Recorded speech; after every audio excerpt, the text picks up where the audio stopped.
નમસ્કાર, હું નિકિતા. આજે આપણે બંધારણની ચાલતી સિરીઝનો 5મા મહત્વનો ટોપિક, જેનું નામ છે બંધારણની વિશેષતા. હવે આ બંધારણની વિશેષતા પરનો જે ટોપિક છે તેમના પરથી આપણે 30 મહત્વના MCQ છે એ આ લેક્ચરની અંદર ડિસ્કસ કરીશું. હવે આ MCQ છે ને એ ગુજરાત ગવર્મેન્ટની આવનારી એક્ઝામ જેવી કે GPSC ક્લાસ 1, 2, GSSSB, GPSSB, હવે આ બધી એક્ઝામના અલગ અલગ લેવલ પ્રમાણેના અલગ અલગ રહેશે અને આ બધા સવાલ જવાબ છે એ આ ટોપિક પરથી રહેશે. તો એટલા માટે છે આ વિડીયોને એન્ડ સુધી જોજો અને વિડીયો ગમે તો ચેનલને સબસ્ક્રાઈબ કરજો, વિડીયોને લાઇક કરજો અને ઇન્ફોર્મેટિવ લાગે તો તમારા ફ્રેન્ડ સર્કલ જોડે શેર કરજો. અને વિડીયોના એન્ડમાં હું તમને સવાલ પૂછીશ, એનો જવાબ છે તમારે મને કમેન્ટ સેક્શનની અંદર જરૂરથી કહેવાનો છે. તો હવે આપણે અહીંયા પહેલા લેવલની વાત કરીશું કે જે છે GPSC ક્લાસ 1, 2 લેવલ, કે જેની અંદર આપણે 10 પ્રશ્નો જોઈશું. અને અત્યારની પેટર્ન GPSCની જે ચાલતી પેટર્ન કે જેની અંદર આપણે ડિસ્ક્રિપ્ટિવ ટાઈપની જે પેટર્ન છે એ ડિસ્ક્રિપ્ટિવ ટાઈપની પેટર્નને લઈ અને ભારતના બંધારણની વિશેષતા અથવા તો લાક્ષણિકતાઓ છે એ ટોપિક પરથી આપણે પહેલાં GPSC લેવલના 10 સવાલ જવાબ જોઈશું, ત્યારબાદ GSSSBના જોઈશું અને ત્યારબાદ CC અથવા કે જે ઇઝી લેવલ છે એમના 10 સવાલ જવાબ જોઈશું. તો પહેલો સવાલ છે, ભારતીય બંધારણની વિશેષતા અંગે નીચેના વિધાન ધ્યાને લો. તો પહેલું વિધાન છે, ભારતીય બંધારણ વિશ્વનું સૌથી લાંબુ લેખિત બંધારણ છે. બીજું વિધાન છે, બંધારણ અમલમાં આવ્યું ત્યારે તેમાં 395 અનુચ્છેદ, 22 ભાગો અને 8 અનુસૂચિઓ હતી. અને ત્રીજું વિધાન છે, હાલમાં બંધારણમાં 448 અનુચ્છેદ, 25 ભાગો અને 12 અનુસૂચિઓ છે. હવે આમાં એવું કીધું છે કે ઉપરોક્ત પૈકી ક્યુ અથવા તો કયા વિધાન સાચા છે.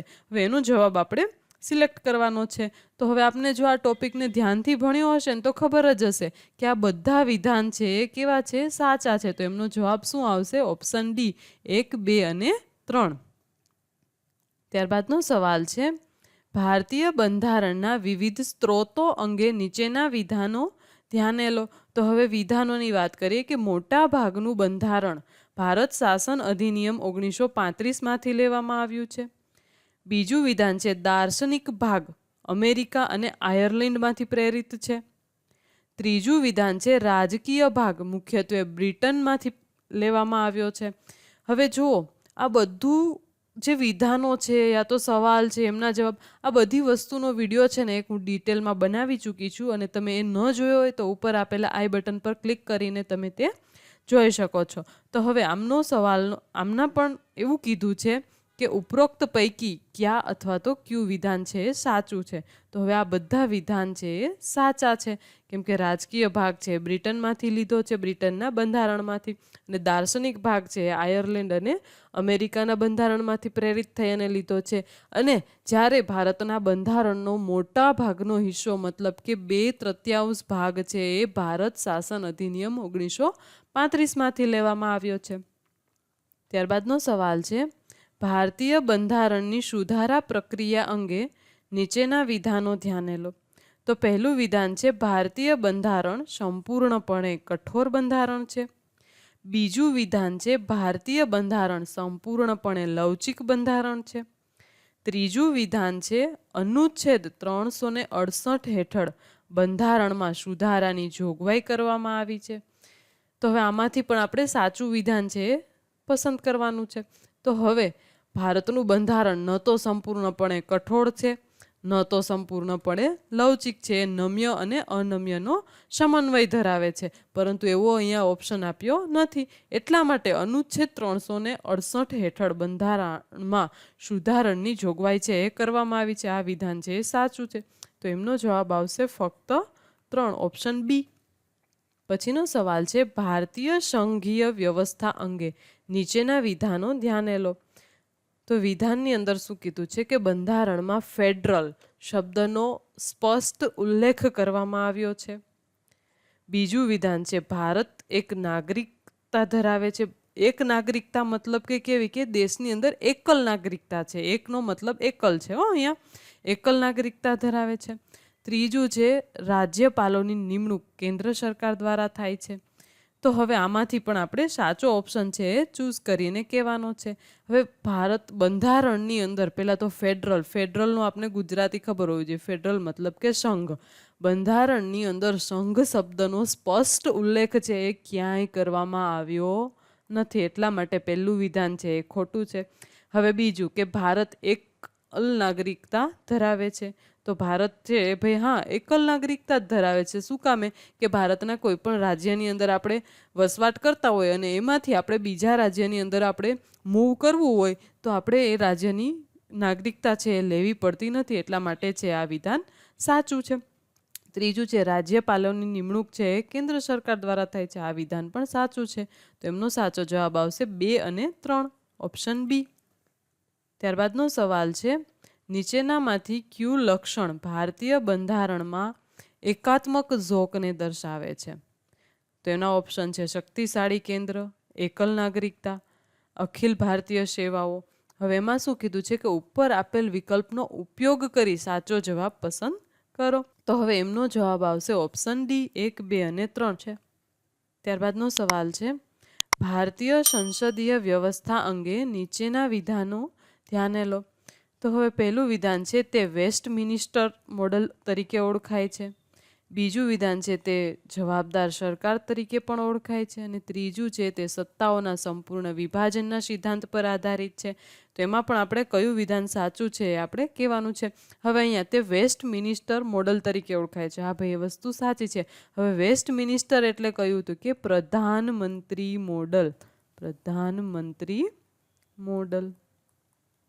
હવે તે જવાબદાર સરકાર તરીકે પણ ઓળખાય છે. હા ભાઈ તેમનું જે સંસદીય વ્યવસ્થા છે એ જવાબદાર સરકાર તરીકે પણ ઓળખાય છે, પરંતુ તે સત્તાઓના સંપૂર્ણ વિભાજનના સિદ્ધાંત પર આધારિત નથી, એટલા માટે એમનો સાચો જવાબ આવશે ઓપ્શન સી, ફક્ત 1 અને 2.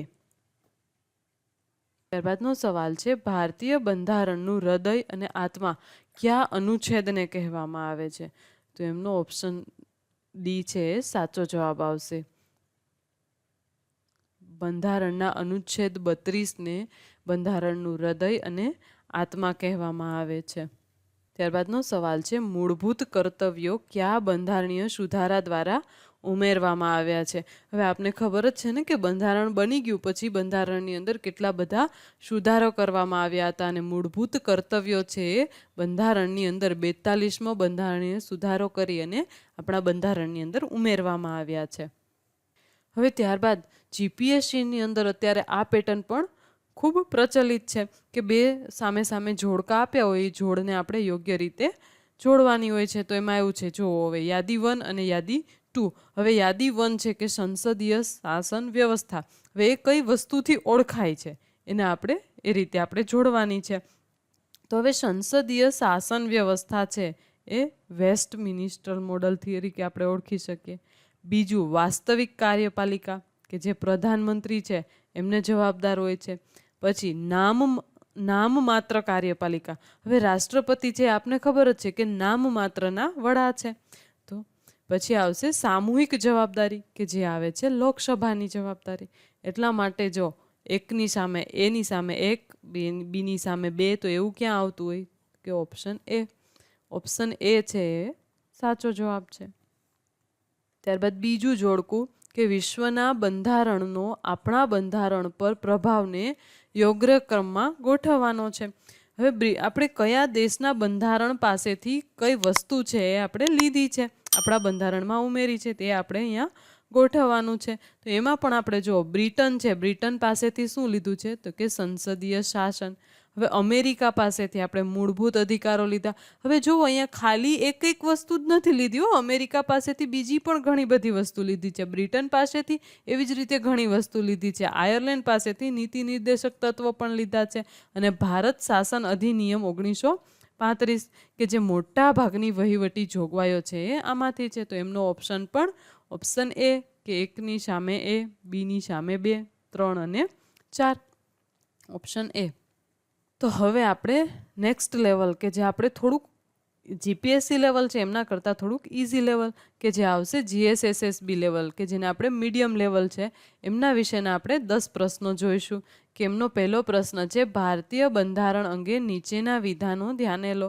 તો એમનું વિધાન છે ભારતીય બંધારણનો દાર્શનિક ભાગ અમેરિકા અને આયર્લેન્ડમાંથી પ્રેરિત છે.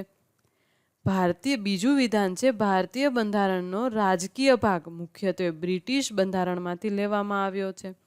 તો એમનો સાચો જવાબ આવશે ઓપ્શન સી કે એક અને બંને વિધાનો જે ઉપર આપ્યા છે એ સાચા છે. ત્યાર પછીનો સવાલ છે ભારતીય બંધારણની લવચિકતા અને કઠોરતાના સમન્વય અંગે નીચે પૈકી કયું વિધાન સાચું છે. તો હવે વિધાનની વાત કરીએ તો ભારતનું બંધારણ સંપૂર્ણપણે કઠોર છે, ભારતનું બંધારણ સંપૂર્ણપણે લવચિક છે, ભારતનું બંધારણ લવચિકતા અને કઠોરતા બંનેનો સમન્વય છે. તો એ વિધાન છે એ સાચું છે, માટે એમનો જવાબ આવશે ઓપ્શન સી.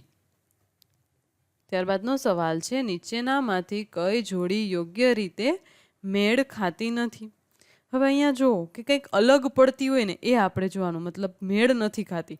શક્તિશાળી કેન્દ્ર તો કે એકાત્મક લક્ષણ દર્શાવે છે, એકલ નાગરિકતા એ પણ એકાત્મક લક્ષણ દર્શાવે છે. હવે દ્વિસદનીયતા એ સંઘીય મતલબ કે એકથી વધારે લક્ષણ દર્શાવે છે, અને અલગ નાગરિકતા તો એ શું કહે છે કે ભારતીય સંઘીય લક્ષણ. હવે અહીંયા એક બાજુ એ એવું કહે છે કે એકલ નાગરિકતા ને બીજી બાજુ એ એવું કહે છે કે ભારતીય સંઘીય લક્ષણ. તો એ કઈ રીતે વસ્તુ પોસિબલ છે કે એક બાજુ તમે એકલા છો અને બીજી બાજુ આખો ભારત દેશ એક સંઘીય લક્ષણ તરીકે આ તમને એકલાને એક સંઘીય લક્ષણ તરીકે કહે છે. તો એ વસ્તુ ખોટી છે. તો એમનો જવાબ આવશે ઓપ્શન ડી. પછીનો સવાલ છે ભારતીય સંસદીય વ્યવસ્થાને નીચેનામાંથી કયા નામે ઓળખવામાં આવતી નથી. તો એમનો ઓપ્શન છે વેસ્ટમિનિસ્ટર મોડલ, જવાબદાર સરકાર કે મંત્રીમંડળીય સરકાર કે પ્રમુખીય સરકાર. તો એમનો જવાબ આવશે પ્રમુખીય સરકાર તરીકે છે સંસદીય વ્યવસ્થાને ઓળખવામાં આવતી નથી. કેમ કે વેસ્ટમિનિસ્ટર મોડલ મતલબ કે પ્રધાનમંત્રી મોડલ તરીકે પણ આપણે ઓળખીએ છીએ, જવાબદાર સરકાર પણ આપણે એમને કહીએ છીએ અને મંત્રીમંડળીય સરકાર પણ આપણે કહીએ છીએ. ત્યારબાદનો સવાલ છે નીચેનામાંથી કઈ વિશેષતા ભારતીય સંસદીય વ્યવસ્થાનું મુખ્ય આધાર તત્વ છે.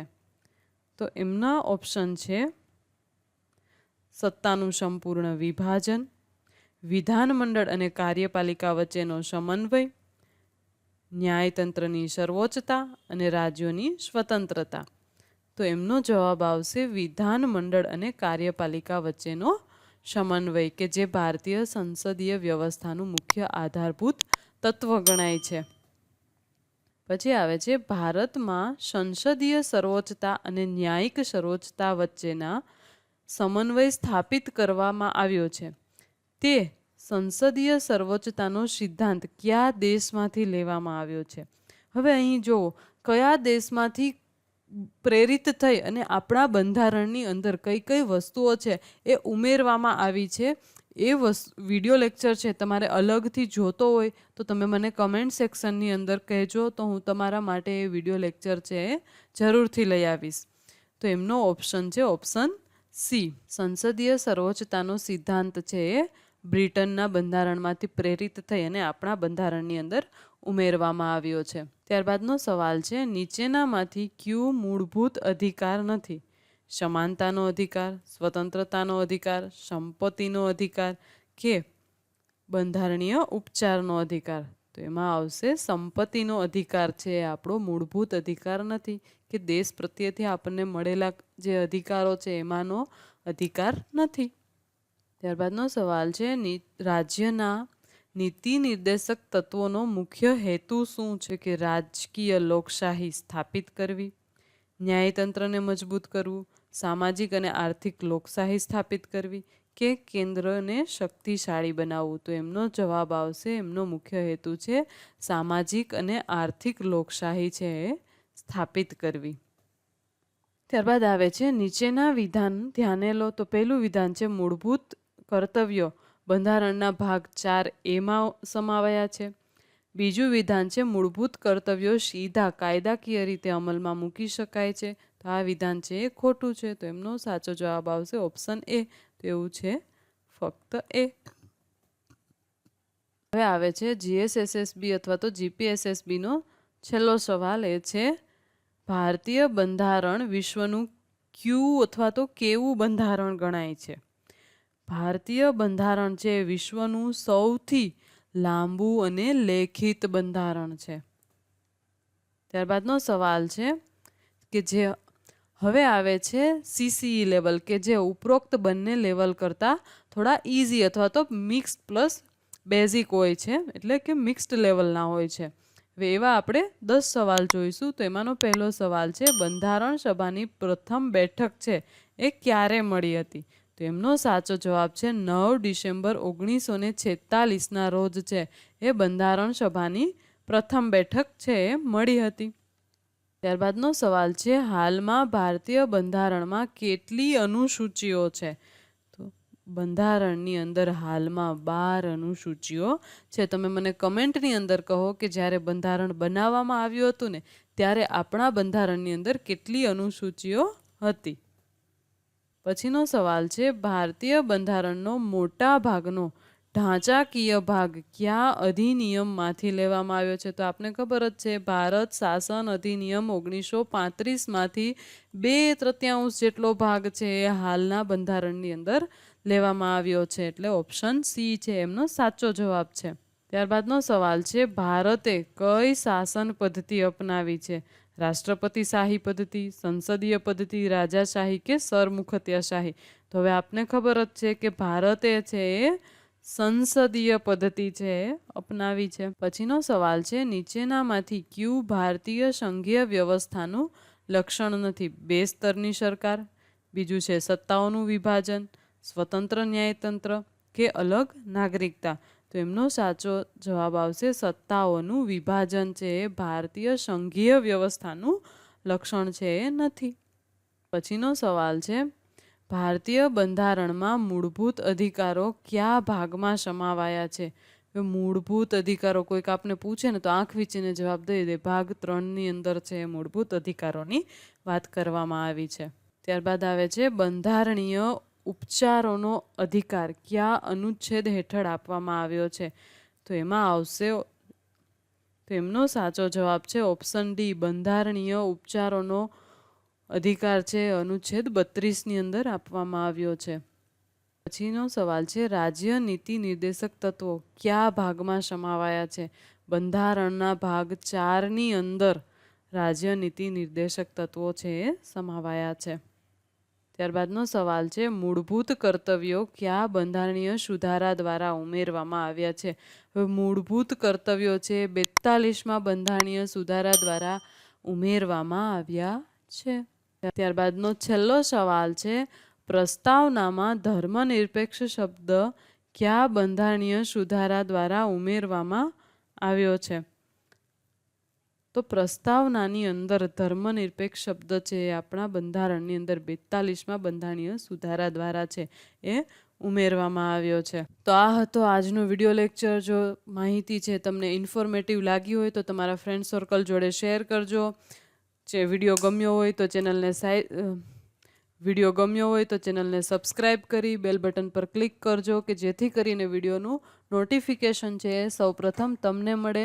અને હા, કયા દેશના બંધારણમાંથી આપણા બંધારણની અંદર શું પ્રભાવ પડ્યો છે એ વસ્તુ છે એ તમારે જોતી હોય તો તમે મને કમેન્ટ સેક્શનની અંદર કહેજો, તો હું એ વિડીયો પણ અલગથી તમારા માટે લઈ આવીશ. ધન્યવાદ. જય હિન્દ, જય ભારત.